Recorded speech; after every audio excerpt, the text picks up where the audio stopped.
Divine Rising, my beautiful people. Yesterday was a great day. We had church in the morning. I had a baptism from the northern region. Belle, one of the members that's been coming to the Bible studies and coming to the Bible talks and whatnot. She decided to give her life up to Christ. Beautiful thing to see another soul saved. And it's just a blessing. It's a testament to the kingdom and what it offers. You come around long enough, it will hopefully touch you too. So we encourage everyone to pull up and, you know what I mean?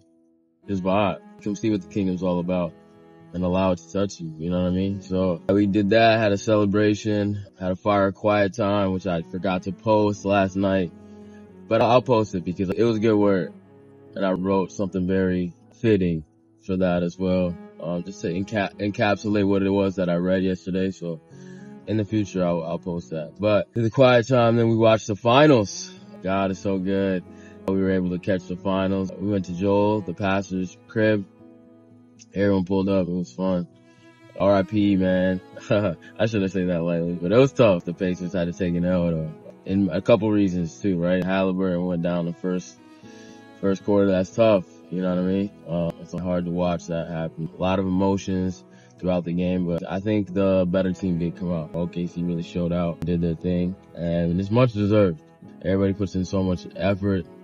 I'm just glad to see that their hard work paid off. I always just, when I'm in those situations, I pray that y'all put in that work for God, because that's ultimately the thing that's important. You know what I mean? Of course, these are fine. It's good to have accolades. It's good to strive for things. The Bible talks about running the race. How hard are you willing to run the race to get the reward? So it's good to strive for things, but I pray that we strive for the things of the heavenly things, right? Pray for the things above rather than things with the earth. You know what I mean? So I always just see that. And I see all the dedication. We made a comment yesterday. All those people in the stands, we can get all those people in for a prayer session too, right? We can get those people into the house of God, can't we? So not very many excuses for us here, because we can do it. When united, we can do a lot of things. You know what I mean? Tower of Babel. Watch out, be careful, right? So anyway, actually that's a pretty good segue about what I read today in the New Testament, James, right? I'm in the 4th chapter of James. It gives you a distinction between God and the world, right? You can't be a friend of the world and not expect to be in enmity with God. To expect to not be in opposition with God. You know what I mean? Friend of the world is an enemy of God. There's opposing sides, right? There's God's side and then there's the worldly side.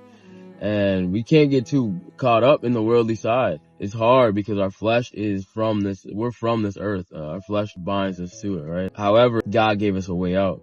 And so the warning is to fight against it. Another thing, he says, God is not with the proud, right? God opposes the proud and lifts up the humble. So submitting ourselves to God, right?